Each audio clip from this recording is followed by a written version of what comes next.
Hello my friends, and welcome back to another great episode. Today we're going to be talking about how to paint your canvas chair. Do you think it's crazy to paint canvas? I can tell you I did, until I tried this project out, and I love the results, and I have some great things to talk about when it comes to painting your upholstery to make that old chair look new again. So stay tuned. For budget-friendly home improvement advice where we help you save more so that you can do more in your home, hit that subscribe button and the bell so that you're notified each week when we do a new episode. I bought this director's chair in 1998, and it was one of my favorite chairs because I would direct musicals in theater and I would sit on it and I would feel like a queen. However, when I retired from teaching and directing musicals, I retired the chair as well, and it retired to the basement.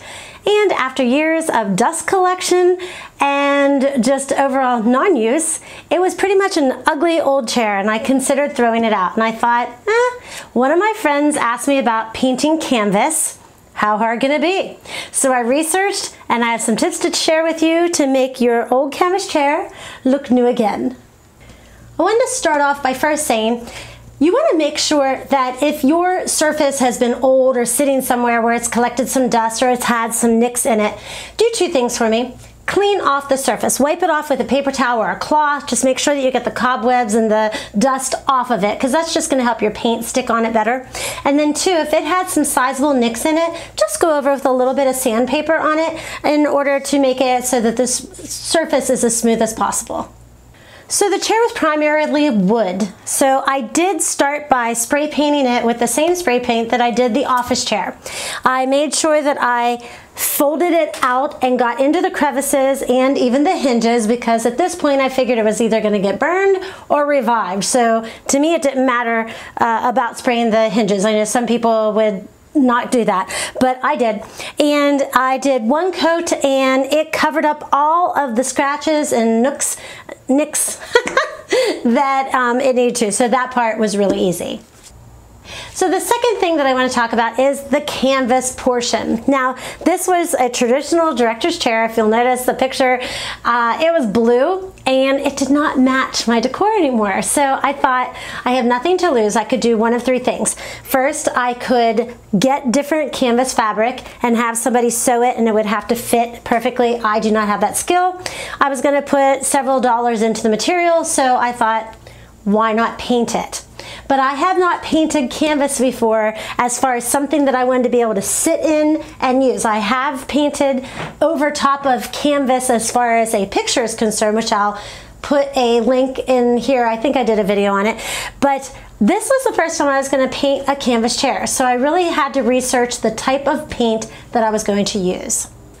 So one of my main hopes of this video is to give you some hope that if you have something that's canvas and it's the wrong color and you want to paint it, there are some options and solutions. So the first thing you want to do is grab fabric paint. This is different than painting other things in your home that we've used before. So you do want to make sure it says fabric. There was a spray can fabric. There was 2 or 3 different companies that sold fabric paint. So I specifically made sure that I went and it said soft fabric ink, because I don't want it to be crunchy at the end. So that was one of the things that you want to do. Grab your paint.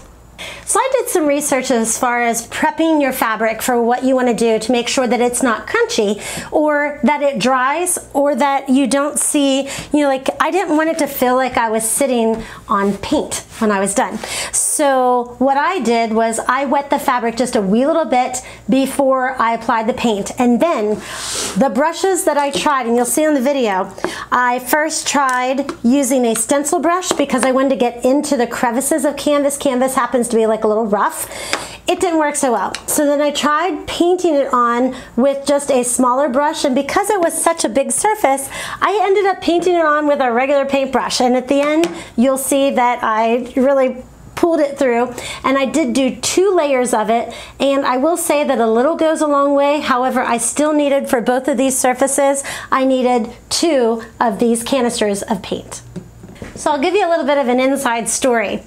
I started with the seat because I thought most people aren't going to see that. They're going to sit on it as opposed to this part, which, you know, is more visible. But my son wanted to start painting too, and I said, why not? Just start. So he did the gold and I did the white. And then I realized, what if that doesn't go? So I did not have a plan at first, but it ended up working out. That's why I incorporated the stencil. So we used the opposite color for the accent of it, and I really think it brought out some dimension of the chair, which it didn't have before. It was just a flat blue surface before, so I really liked about it. Now, the second thing about it was, normally a director chair, the name of the director is on the back, or the star is on the back. Well, I noticed in the 25 years that I've owned this chair, I've never positioned it so that the back said my name or said director. And I always thought that that was kind of silly. And you can flip this so that it says director right here, but then the back has the seam on the canvas portion of it. So I thought that was dumb. So that's why I incorporated PinkToolGirl here on the front, because, you know, it's just fun to look at your name on a director chair. At least I think so. When it comes to adding a stencil onto canvas once you've painted it with a base color, I will say that I did not wait for it to dry completely. It was slightly wet to the touch. It wasn't completely wet and sopping, but I did do it because I wanted to make sure that it blended in the fabric together. I didn't want it to be a raised stencil. So I wasn't sure how that was going to turn out, so I did do it while it was wet, and it worked out really well. So here's a tip about adding letters or personalization. I have a stencil here that has each one of the letters, but it's kind of hard to do when you are going to do multiple letters, because then you have to put the stencil over top of the paint that is drying. I didn't have enough patience for that. You can use a silhouette and do individual letters. If you have a silhouette, you can do the SVG file and cut individual letters and place it on there, or you could do PinkToolGirl and lay it on there. I was, again, too lazy to use my silhouette. So I used these reusable stickers that I have. They were the size that I wanted as well. These are really small, so sometimes I want a bigger letter, which is why I have different fonts and different sizes. But these were easy because I was able to space them out and then pick them up individually after I did the paint, and it didn't smudge into the next letter. I let the canvas dry a solid 24 to 48 hours before I touched it, just to make sure that all of the paint on the fabric was dry. I will admit, it does still have a little bit of a, it's not tacky, and it certainly isn't coming off. You can see, like, it's dry, but it definitely has a feel to it that feels like glossy paint on a surface. So it's not coming up, and it wouldn't ruin my fabric of a outfit that I was wearing. But when you are doing canvas painting, I wanted to make sure that you knew that it doesn't feel like the original fabric. There is a glossy feel to it as far as the touch, but it is not crispy and crunchy like I thought it could be. So just letting you know what the outcome looks like.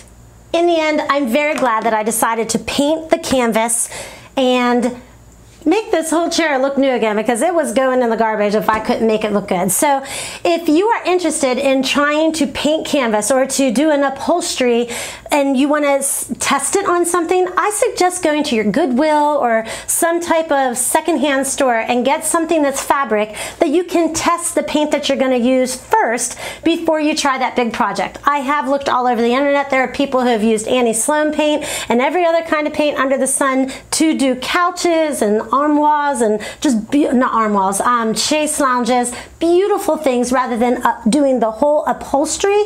They've just painted the upholstery. I think you can do that, but I think you should test it out first on the fabric that you're going to use to make sure that you like the end touch before you go and do it in your home.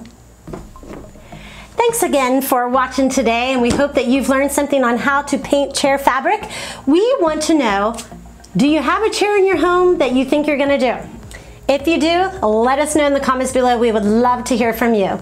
And make sure you hit that subscribe button and the bell to make sure that you are notified each week that we do another video that passes on some great tips for home improvements and home decor in your home. So thanks again, and stop back soon.